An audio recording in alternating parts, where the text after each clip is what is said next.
The doom loop in San Francisco is officially history, and the city has started what people are calling the boom loop. Falling office vacancies, falling retail vacancies, falling crime, falling homeless encampments, rising tourism, a rising housing market, a rising jobs market, everything heading in a positive direction, and a huge part of that boom loop are the hundreds of billions of dollars being invested in companies based in San Francisco, new tech companies, new AI companies, and the consequence of that investment is that residents in the city are becoming more flush with cash than they've ever been before. And a question I get from the newly minted looking to invest in real estate in San Francisco is what neighborhoods in San Francisco make the most sense for the highest return on investment? Whether it's from an appreciation perspective or a value add perspective, where's the best bet to park my money in real estate in San Francisco? This is Austin Clark, your lawyer turned real estate agent in San Francisco and Marin County. And in this video, I'm breaking down the highest ROI potential neighborhoods at various price points. Not everybody has $10+ million to plop down on a mansion on the north side of the city,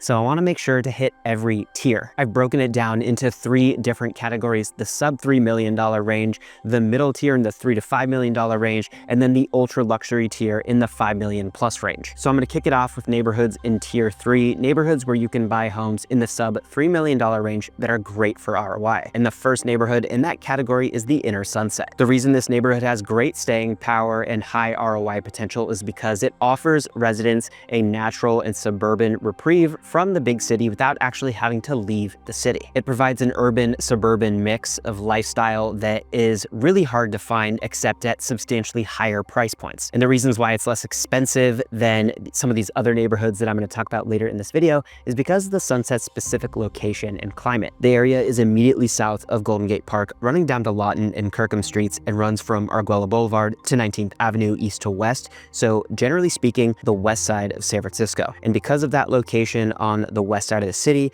the weather trends on the cooler side. So, you're closer to the ocean, you have generally cooler, more foggy days. And because you're on the west side, you have a longer commute to downtown, a longer commute to Soma, where a lot of these, tech companies, these new AI companies are based. But what you lose with weather and commute time, you make up for with amenities, which are what makes this neighborhood so special and so desirable long term. The Sunset has an A+ food scene. The commercial corridor centered around 9th Avenue and Irving Street offer a ton of food variety: Mexican food, Thai food, pastry shops, pizza, Korean food, Japanese food, American food, Peruvian food, all of it available in the area. There are a bunch of little grocery stores, little coffee shops, ice cream parlors, boutique retail stores, wine bars. It has most of what you'll need on a day-to-day basis, so it's a really convenient place to live. You're also immediately next to one of the crown jewel parks of San Francisco, Golden Gate Park. You can walk or drive there in just a few minutes from pretty much anywhere you live in the Inner Sunset. You can spend multiple days exploring Golden Gate Park and still not have seen everything there. There's so much to do: museums, Japanese tea garden, multiple lakes, golf, disc golf, windmills. There are bison there. So much to see and do. I've got an entire video touring Golden Gate Park and all the amazing history and things to do there. Go check it out. I'll link it in the description below. And aside from Golden Gate Park, there's a lot of other nature around there. The Mount Sutro Open Space Preserve is there. At the opposite end of the Sunset, you have Ocean Beach. You've got the Great Highway Park, Sunset Dunes. You're also near some quintessential San Francisco neighborhoods like the Haight-Ashbury and Cole Valley, which themselves have their own little mini parks and mini shopping, retail, and food corridors. The neighborhood is also great from an architectural perspective: mix of moderns, Spanish Revival residences, mid-century, craftsmen, some Victorians sprinkled in there. Just a great overall mix of home types to choose from. And on average, they cost about 15% less than the citywide average for single-family homes, about $2.1 million. It's really hard to find single-family homes in San Francisco in the $2 million range in neighborhoods that have this quality mix of food, shopping, amenities, and proximity to other neighborhoods that have their own robust offerings. And that's the reason why homes in the Inner Sunset are in very high demand. It's one of the most competitive markets in San Francisco right now. And another reason I think homes in the Inner Sunset have high ROI potential is because the way that the homes were originally constructed offer great opportunity for value add expansion. A lot of the houses have unfinished garage levels that extend the length of the property, and they already have legal ceiling heights, so you can finish out the existing space all within the envelope, add square footage to the house without actually making the house physically bigger on the lot. So it's a faster permitting process to do that, and it's less expensive because you don't need to go through the hassle and the time of excavating to create legal ceiling heights. They're already there in most of these places. So there's an opportunity to turn a 1,600 square foot house into maybe a 2,400 square foot house, or into a single family home with an ADU for rental potential or for intergenerational living, what have you. So it's an overall great sector of the market for home price appreciation as well as for value add type place. The next neighborhood on my list, which is nearby the Sunset, is becoming also one of the most competitive neighborhoods in the city right now, Westportal. And this area, in my opinion, has even more of a suburban feeling than the inner Sunset. Very quiet, almost all single family homes, many of them detached from their neighbors with an incredible architectural mix. And like I said, this area is starting to become increasingly popular and competitive, and there are several reasons for that. First, it's not that far from downtown San Francisco. It's actually quite easy to commute there. So all the people moving here for new jobs in AI, finance, law, whatever it is, if you have to work in the office but don't want to feel like you're living in a major metropolitan area, Westportal is a really good option to find a more, like laid back lifestyle at a price point that is much lower than some of the neighborhoods I'll talk about in a few minutes. And there's an easy transit terminal right in Westportal that will take you straight to downtown. Second, it's becoming a food destination with so many incredible places along the main commercial corridor on Westportal Avenue. One of the hardest restaurants to get into in San Francisco right now, Elena's, opened there in recent years. Always popular. A high-end donut shop, George's Donuts and Merriment, just opened there. They have a little Original Joe's there. They have a bunch of places that have been there for years that are extremely popular. And the third reason is Westportal is nearby the site of the largest redevelopment on San Francisco's west side in the past 50 years. Brookfield is redeveloping the Stonestown Galleria into a gigantic multi-billion-dollar mixed-use community. Brand new homes, brand new parks, restaurants, you name it. So it's going to be a big hub and completely change the landscape of that area. The mall at Stonestown is also booming right now, while other malls in San Francisco are struggling by comparison. New stores and experiences are popping up there left and right. It is an extremely busy shopping center. And all of these factors, combined with just an overall good quality of life in Westportal, are contributing to pretty rapid home price appreciation in the area. I helped clients get into a single family home in Westportal in November of 2023, and less than a year later, they refinanced their mortgage and had the house reappraised as part of the process, and it reappraised for about 10% more than what they bought it for less than a year ago. So very strong home price appreciation in the area, driven by an increase in competition there. Homes there on average are selling about 15+% over ask, and in just a few weeks on the market. Generally speaking, the average single family home sells for about $2.8 million, about $1,055 a foot. So not cheap by any means, but not that far above the average cost of a single family home in San Francisco. And I think there's still tremendous upside in that area because of how popular the area is becoming. So definitely a place to keep your eye on. The last neighborhood in my tier 3 category is the Yerba, Buena in South Beach area, abutting the Embarcadero and Highway 80. No areas in San Francisco were hit harder by changes in city dynamics during the pandemic than these neighborhoods. These areas are dominated by mid-rise and high-rise condo buildings, including some of the most luxurious amenity buildings in San Francisco. And because it's so close to the financial district and SoMa, it was a hotspot for professionals moving to the city to be close to their office. And because there was substantially less demand to live close to the office during the pandemic because of the onset of remote work and overall city dynamics in the area during that period, prices in the area fell precipitously, making it prime for deal opportunities. Properties there right now are routinely trading for prices that people acquired these properties for in 2018, 2017, or even further back than that. In 2023, 355 units sold there for an average of about $1,000 a foot. In 2024, 376 units sold there for an average of about $1,060 a foot. But going back to 2018 timeframe, which is when the area peaked, 675 units sold there for about $1,200 a foot. So there's a lot of value to be had there today just because of how much prices have fallen in that area since the peak. And as more companies relocate to that area, as more companies call people back to the office, and as city conditions continue to improve, the demand that has been, falling in that area over the past several years is going to start to change course, and it's going to start becoming more popular. And we've already started to see that so far this year. So far in 2025 through September, compared to that same period in 2024, we've had a 32% increase in sales, despite 39% fewer new listings. The average price per foot is flat instead of falling like it had for several years after its peak. Effective inventory levels are down about 54% to about 3 months of supply, which is starting to trend into seller's market territory. Basically, if no new homes came to market, it would take about 3 months to sell out of everything available based on the current pace of sales. During the doldrums of the pandemic, this was north of 12 months at certain periods, much more of a buyer's market. But now it's closer to a seller's market than it has been in the past several years in that 3-month range. Absorption, meaning the percentage of available units getting into escrow, is up over 115%, meaning more than twice the number of homes are selling there compared to just last year. So we're already starting to see a boom in that area. There are definitely condos in a lot of the higher end amenity buildings there that are going to cost well north of city average, but there are plenty of options in these buildings, in these areas, where you can find good options in great buildings for less than $2 million.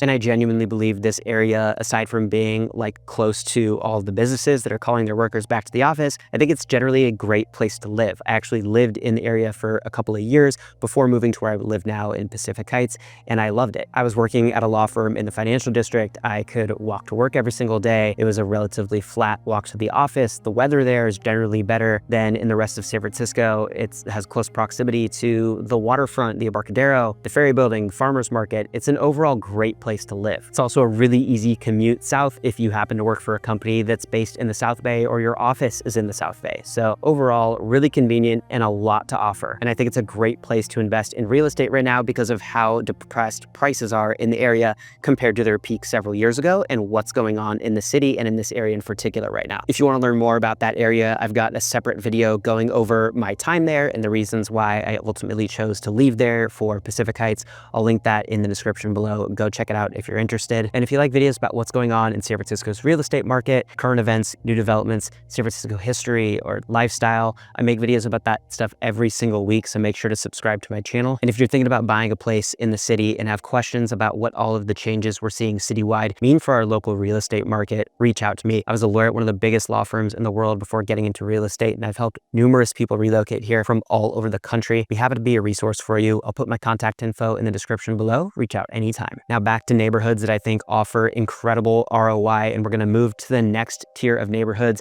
the mid-tier luxury neighborhoods, where you can buy property for between $3 to $5 million.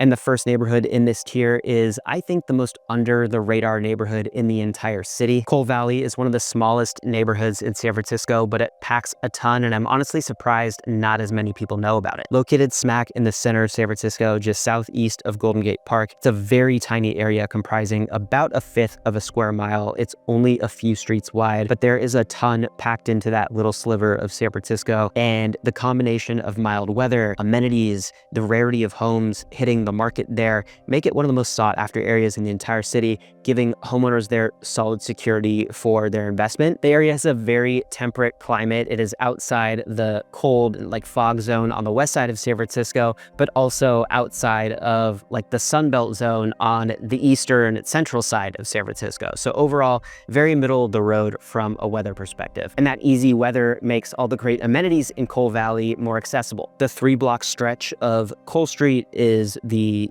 quote unquote downtown of Coal Valley. It is super cute. Coffee shops, hardware stores, ice cream parlors, restaurants, even chains located in the area have like very small town vibes to them. And because Coal Valley is so small, you're only a few minutes away from these places no matter where you live in Coal Valley. It is a hilly area, but because of how small it is, you're never walking up or down these hills for extended periods of time. So it's a very walkable area, very easy to navigate. There's also a lot to do immediately outside of Coal Valley. You're really close to Haight-Ashbury, you're close to shops on Divisadero Street, you're close to Golden Gate Park and the Panhandle. Coal Valley even has its own dog park on Cole and Carl Streets, and the neighborhood offers a lot of like community-focused events that give it a really small town vibe, like the Coal Valley Fair that has like vintage cars, arts and crafts, crafts, food, live music. Halloween is one of the most celebrated hotels in the area. Belvedere Street, which is one of the area's most desirable streets, gets completely blocked off for trick-or-treaters. It's easily one of the most charming parts of the city. And homes there do not sell often, and when they do, they go very quickly. 17 homes have sold there so far this year as of, the beginning of October when I'm making this video,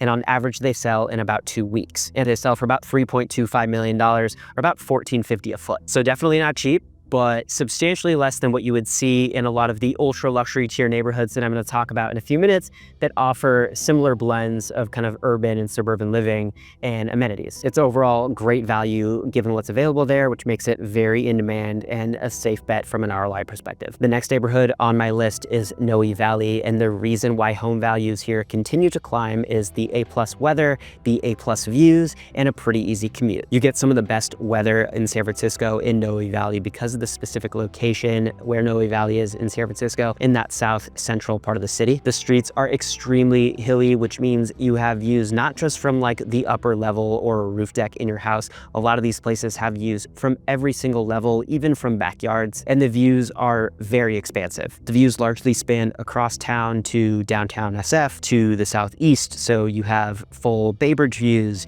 views of the San Francisco Bay off the central waterfront, all the way across to the East Bay. You might even have Sutro Tower looming over you in your backyard, which is really cool to see. There are a lot of other neighborhoods in the area like Bernal Heights and Potrero Hill that have similar views, but what makes Noe different and a cut above those from a view perspective, I think, is the charm of the houses in Noe Valley that give a very unique character to the view profile. The architecture just feels so much more quintessentially San Francisco, the Victorian homes, all the colors. It's incredible to see. Noe Valley has become one of the most sought after family-friendly neighborhoods in the city, safe, walkable streets, especially as you get close to the main commercial corridor on 24th. There are a ton of restaurants, there are a ton of parks, and the parks even have their own great views as well. And as more people move to the city, those who have the budget and are looking for something that's relatively close to downtown or with easy access to the South Bay, but who want that family-friendly, laid-back, quiet environment with great weather without sacrificing access to good food,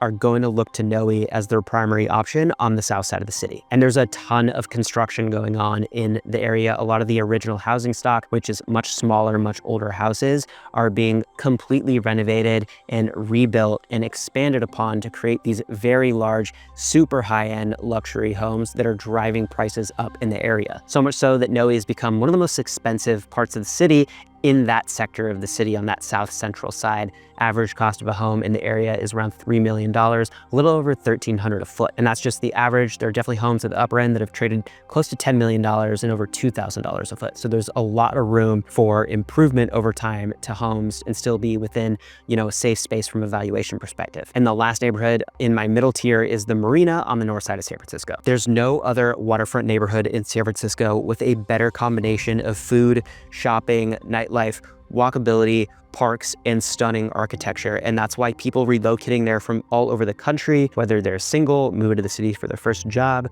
or retired, or they have a big family looking for a forever home, have the Marina near the top of their list of places that they want to move to. And that's why, despite the overall housing market in the city downturning when the Federal Reserve started increasing interest rates, and as city dynamics changed in the pandemic, the Marina outperformed. Just like the neighborhoods on this list that remain consistently in high demand, prices continue to appreciate in the Marina despite a citywide downturn. It's among the least dense from a housing perspective. It is dominated by single-family homes or low-rise multifamily. New housing there is incredibly rare. They're certainly not building new single-family homes there. If they're building new homes, they're new condos or new apartments, and they're not these expansive, massive buildings. When you combine how little housing stock is available there and the incredible lifestyle offered there, it makes sense why home values continue to go up in the Marina. The main drag of the Marina is on Chestnut Street, which has a great variety of food and big name shopping. They're great wine bars, cocktail bars, steakhouses, Italian food, sushi, you name it, it has it. And it's near some other incredible neighborhoods from a food and shopping perspective, like Cow Hollow, which has Union Street, Pacific Heights, which has Sacramento Street and Fillmore Street, and Russian Hill, which has Polk and Hyde. And what I personally love most about the marina is how walkable it is. The area is entirely flat with very mild weather because it's in that middle part of San Francisco. So it is extremely walkable, very easy to get to all the amenities that are available in the area. And there's a ton to walk to there: the Palace of Fine Arts, Christie Field, Marina Green, Fort Mason, and all the shopping areas that I talked about earlier. So it really offers an A+ lifestyle, and it is very, very expensive to live there, but it's a fraction of what you'll pay in the neighborhoods in the next tier on my list that I'm going to talk about in a minute. So far this year, homes in the marina cost on average about $4.7 million, about $14.40 a foot. Plenty of room for improvements with higher end properties, especially ones with water views, trading north of $2,200 a foot. Only a couple dozen homes trade there every single year. It is very limited and very hard to get into. So definitely a smart place to park your money if you're looking for a great spot to invest in real estate. And now we are at tier 1, the ultra luxury tier. Homes in these neighborhoods are true trophy properties, very often one-of-one type bespoke homes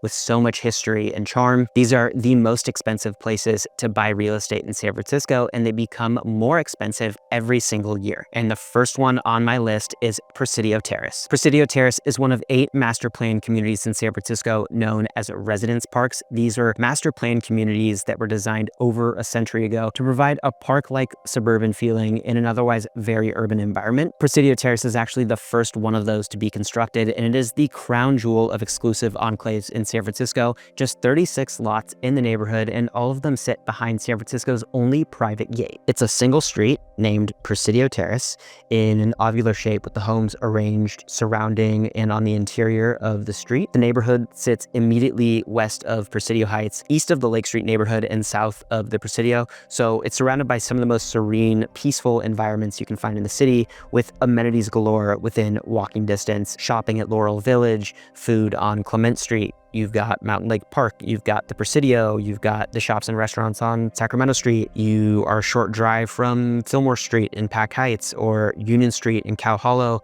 and Chestnut Street in the marina. And the variety of architecture here is unmatched. Every single home is unique. Every single home has a completely different style. All of them are perched on these insane lots. They're far above the average size lot in San Francisco. So you get just a really elegant feeling, especially when you consider the fact that you're behind the only private gate in San Francisco. And living here provides automatic cachet because of the profile and because of the pedigree of residents who have called this place home in the past. A former mayor of San Francisco, multiple former congresswomen, financiers, other politicians, you name it. And you can imagine, because there's only 36 of them, and because it's the only private gated community in San Francisco, and because of the pedigree of residents there, the architectural style, the size of lots, which often reach about 8,000 square feet, which is more than double the average size lot in San Francisco, you can imagine that homes there are incredibly expensive, and they sell very fast, especially for homes at that price point. The average home that has sold there over the past 2 years has sold for $11 million,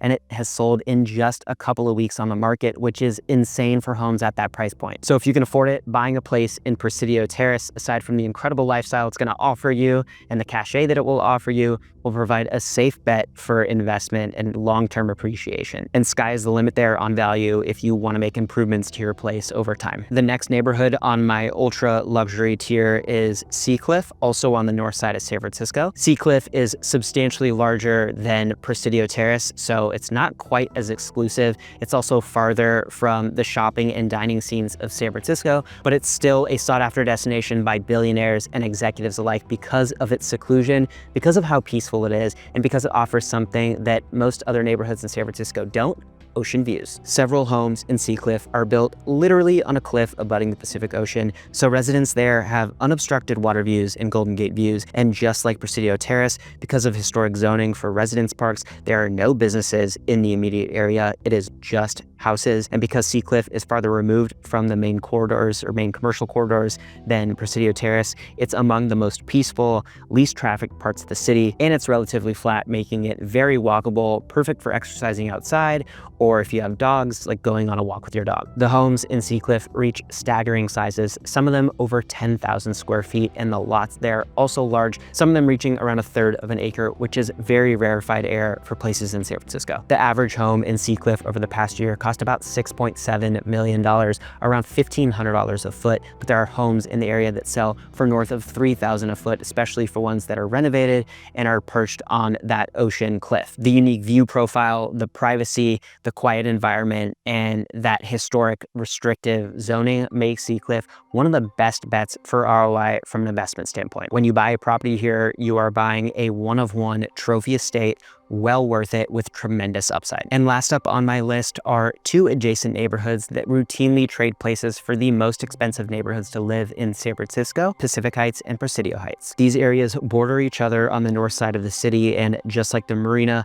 offer an incredible mix of parks like the Presidio, Alta Plaza, and Lafayette, food and shopping on Sacramento Street and Fillmore Street, very walkable streets, and stunning architecture. But on top of that unbeatable mix of charm and amenities, you get incredible views here of the bay to the north, of the city to the east and the south, something that you don't get in the Marina. You also have homes themselves that are substantially larger than what you can get in the nearby Marina neighborhood. And in my view, it's a little easier to get to downtown. You can get there in less than 15 minutes. And just like these other neighborhoods on my list, especially in this upper tier, not a lot of new development going on in the area. They're not building new single family home developments here. There's no room for it. And the multifamily homes they're building, it's usually low rise, mid-rise at most. And these are among the most historic neighborhoods in the city, so they're very protective over new development, making the housing stock here very limited and likely to be limited into the foreseeable future. The area is home to the Billionaires Row of San Francisco, the Gold Coast of San Francisco on Broadway between Divisadero and Lion Streets. There are a ton of different tech entrepreneurs, actors, and politicians who live in the neighborhood.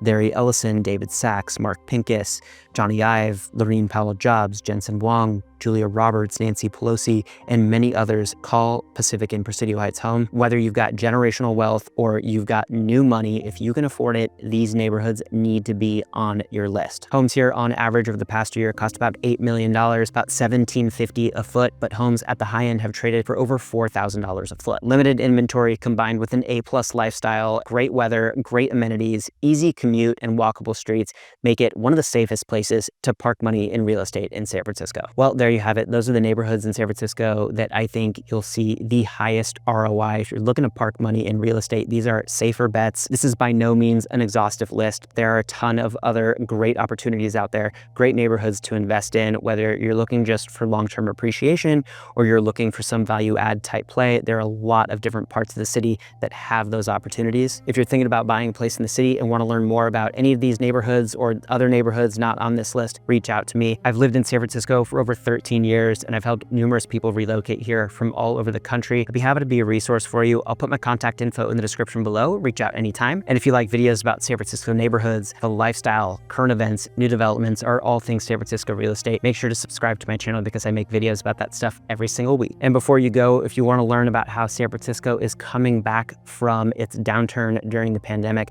I've got a separate video on all the different factors at play: retail vacancies, office vacancies, tourism, the housing market, you name it, it's in there. I'll link that in the description below. Go check it out. I hope you enjoyed the video and I'll see you in the next one.